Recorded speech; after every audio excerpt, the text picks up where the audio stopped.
Et ils ne pouvaient pas voir leur culture pousser. Et ils ont pensé, eh bien, on croit en Dieu et tout, mais on va juste couvrir nos bases. Et ils ont fait un choix parce qu'ils voulaient l'immédiat. Et il était comme, non, vous n'avez pas besoin de me titiller. Mais quand tu dis ça, je me suis dit que ce qui est si insidieux dans l'idolâtrie, c'est qu'on perd notre dignité et notre identité quand on va vers l'immédiat. Je me souviens qu'à une époque, j'ai réalisé que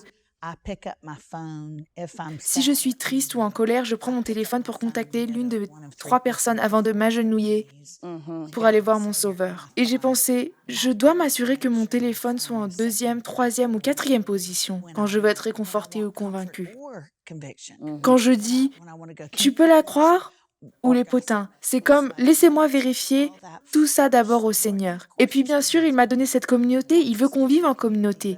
Mais pendant une saison, je suis tellement relationnelle que les relations avec les porteurs d'images, au lieu d'être avec Dieu, j'ai réalisé qu'elle commençait à usurper et il était mon premier amour. Et ce que tu as dit, je pense que c'est utile, parce que certaines d'entre nous pourraient dire, pourquoi quelqu'un adorait une idole? Dieu est si bon et si grand, oui, il est. Oui, Mais je pense que l'attrait des idoles est leur commodité.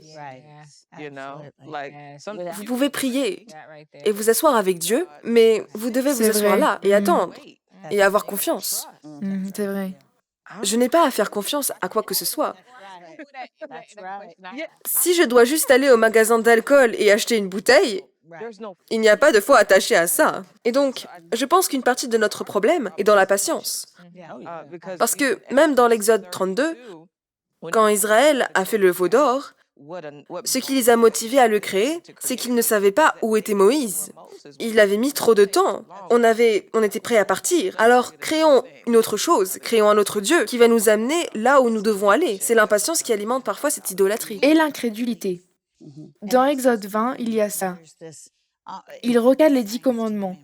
Ils ont peur après qu'il leur donne et ils font non, non, Moïse, tu peux nous parler, mais ne laisse pas Dieu nous envoyer des textos. On a peur qu'il nous fasse frire. Et puis Dieu revient, il y a cette qualification fondamentale, compatissante à la fin d'Exode 20 où il dit c'est relationnel. En d'autres termes, il nous donne ces néons clignotants qui disent que pour être saint, je ne vais pas rendre ça mystérieux.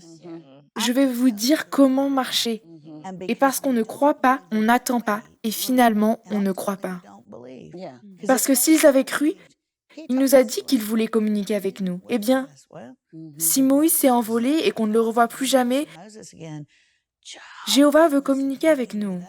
Pour moi, quand je cours vers les mauvaises choses, en dessus de tout ça, c'est de l'incrédulité. C'est un choix. L'idolâtrie ne vient pas de l'ignorance. Romains 1. Dieu dit, non, je me suis révélé. Vous supprimez la vérité et je suis une croyante par la grâce de Dieu. Je sais que c'est mon défaut. Je vois que je pourrais faire un choix différent. Je vois que Dieu se présente à moi comme le choix. Et je supprime cela. Je travaille dur pour le repousser. Et je choisis autre chose. Et alors il dit, alors je te livre à ton esprit dépravé. Et encore une fois, même si Paul parlait de l'humanité et notre nature et toutes ces choses, et pourquoi Dieu, la puissance de la justice et du salut et l'évangile et toutes ces bonnes choses, ça ne veut pas dire que ce n'est pas mon défaut. Cela ne veut pas dire que ce n'est pas encore en moi dans une certaine mesure.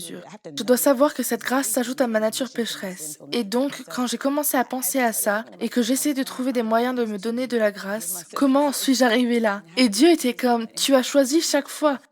Oui. Chaque fois que je t'appelais, tu as dit non. Je veux ressentir quelque chose d'agréable, non? Et parfois c'est le sexe, parfois c'est la nourriture, mais ces endorphines, je veux dire immédiatement, je pouvais sentir quelque chose. Oui, c'est Et donc vrai. il a dit non. Tu as fait un choix. Ne dis jamais que tu fais de l'idolâtrie, c'est de l'ignorance. Tu as délibérément choisi de marcher dans une direction différente de celle que je te montre. Vous vous rappelez tous quand Josia, quand il était un petit garçon et qu'il a récupéré la parole, il avait perdu la Bible en Israël. Il a récupéré la parole. Vous vous rappelez qu'une des premières choses qu'il a fait après avoir lu les promesses de Dieu et les paramétrer pour une vie saine, il a dit « On va démolir les idoles sur tous les hauts lieux pour pouvoir revenir à la sainteté. » Et je savais que c'était comme des mâts d'Asherah. Je savais tout ça. Ce que je ne savais pas, et je sais que c'est live, donc je fais attention à la façon dont je le dis, mais ils organisent des fêtes très, très démonstratives sur les hauts lieux. parce qu'ils croient que les Israélites étaient retournés à la pensée égyptienne. Ils croyaient au Panthéon, ils couvraient en quelque sorte leur base, et ils pensaient que si on peut titiller les dieux auront une fête physique. Et ensuite, quand ils l'auront fait, quand ils se seront trémoussés, alors ils tomberont sur la terre et arroseront nos récoltes. C'était de l'incrédulité. Shalom, j'espère que vous avez aimé cette vidéo. Abonnez-vous pour ne pas rater nos programmes. Merci de faire partie de notre famille tibienne. Que Dieu vous bénisse. Shalom de Jérusalem.